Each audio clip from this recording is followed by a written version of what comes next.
السلام علیکم ورحمۃ اللہ وبرکاتہ۔ آج ایک اہم مسئلہ لے کر آپ کی خدمت میں حاضر ہوا ہوں۔ تو مسئلہ شروع ہونے سے پہلے آپ سے گزارش ہے کہ اس ویڈیو اگر پسند آئے تو سبسکرائب کیجئے، لائک کیجئے، دوسروں تک پہنچائیے اور بیل آئیکن کو ضرور دبائیں تاکہ ہمارا ویڈیو پہلے فرصت میں آپ تک پہنچ جائے۔ آج کا جو اہم مسئلہ ہے وہ یہ ہے کہ عصری تعلیم کے لیے اداروں کے قیام کی شرعی حیثیت کیا ہے، یعنی اسکول، کالجز وغیرہ قائم کرنا، کھولنا، ان کی شرعی حیثیت کیا ہے۔ تو اس کی شرعی حیثیت جاننے سے پہلے ہم تعلیم کی شرعی حیثیت جانیں گے۔ یہ بات معلوم ہے کہ سب سے پہلی وحی جو آپ صلی اللہ علیہ وسلم پر نازل ہوئی وہ اقرأ بسم ربک الذی خلق۔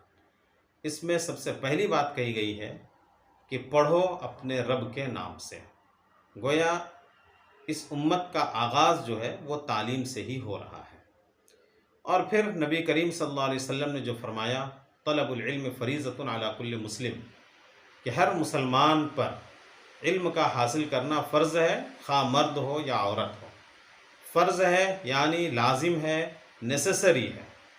اب سوال یہ ہے کہ آپ صلی اللہ علیہ وسلم نے جو یہ فرمایا کہ ہر مسلمان کے لیے علم کا حاصل کرنا فرض ہے، تو فرض علوم میں کیا کیا داخل ہیں؟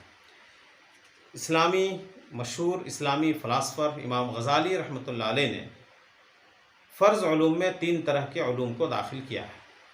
ایک اعتقادات سے متعلق علم، جس کو ہم مختصراً ایمان مجمل میں پڑھتے ہیں، یعنی اللہ تعالیٰ کے بارے میں جاننا، رسول کے بارے میں جاننا، ملائکہ، کتاب یعنی اللہ تبارک و تعالیٰ کی جو آسمانی کتابیں نازل کی ہیں ان کے بارے میں جاننا، اور آخرت کے بارے میں، اسی طرح تقدیر کے اچھے اور برے ہونے کے بارے میں، اور مرنے کے بعد دوبارہ زندہ ہونے کے بارے سے متعلق جانکاری، واقفیت اور اس پر یقین رکھنا۔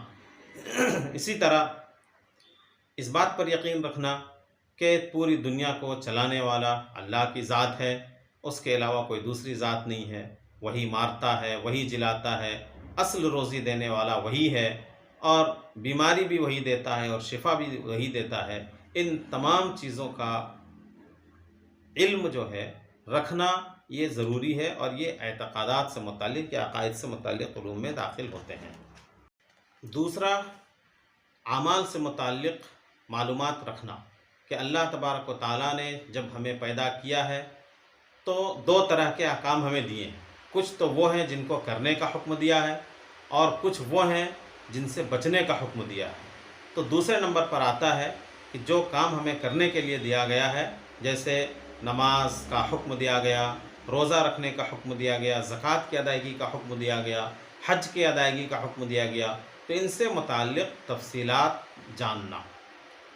اور تیسرے نمبر پر آتا ہے نواہی، یعنی جن چیزوں سے اللہ تبارک و تعالیٰ نے ہمیں روک رکھا ہے اور جن چیزوں سے منع کیا ہے، مثلا چوری سے، زنا سے، شراب نوشی سے وغیرہ وغیرہ، تو ان چیزوں سے ہمیں رکنا، ان سے متعلق واقفیت یہ بھی ہمارے لیے ضروری ہے۔ تو یہ 3 طرح کے علوم ہیں جن کو امام غزالی رحمۃ اللہ علیہ نے فرض علوم میں شامل کیا ہے۔ پھر اس کے بعد جو دیگر علوم ہیں، مثلا ڈاکٹری، انجینئرنگ اور ایگریکلچرل وغیرہ وغیرہ، تو ان تمام علوم کو انہوں نے فرض کفایہ میں شامل کیا ہے۔ فرض کا مطلب کیا ہوتا ہے؟ جس کام کو کرنا ہر عاقل بالغ شخص پر یعنی مکلف شخص کے لیے ضروری ہوتا ہے، اور فرض کفایہ کا مطلب ہوتا ہے کہ اگر چند لوگ اس کام کو ادا کریں تو وہ کافی ہو جائے گا۔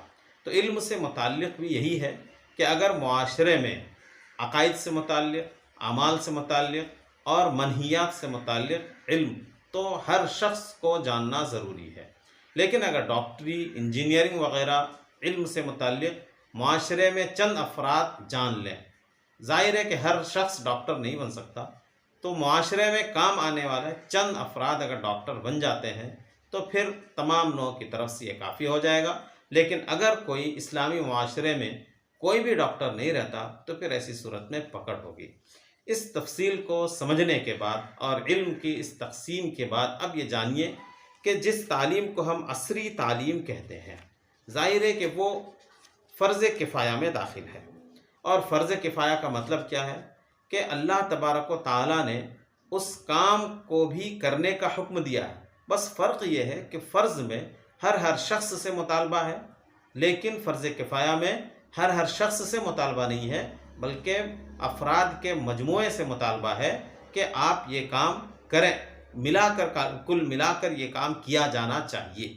اب ظاہر ہے کہ جب یہ فرض کفایہ ہے علم کا، جس کو عصری تعلیم کہتے ہیں، اس کا حاصل کرنا، تو اس کے لیے اداروں کے قیام کا حکم بھی ہمیں معلوم ہو جائے گا کہ جب ان علوم کا حاصل کرنا فرض کفایہ ہے تو ان علوم کے لیے اداروں کا قیام عمل میں لانا، جہاں پر عصری تعلیم دی جائے، جہاں پر ڈاکٹری کی تعلیم دی جائے، جہاں پر وکالت کی تعلیم دی جائے، جہاں پر انجینئرنگ کی تعلیم دی جائے، ایگریکلچرل کی تعلیم دی جائے، وہ ایسے اداروں کا قیام بھی کیا ہوگا؟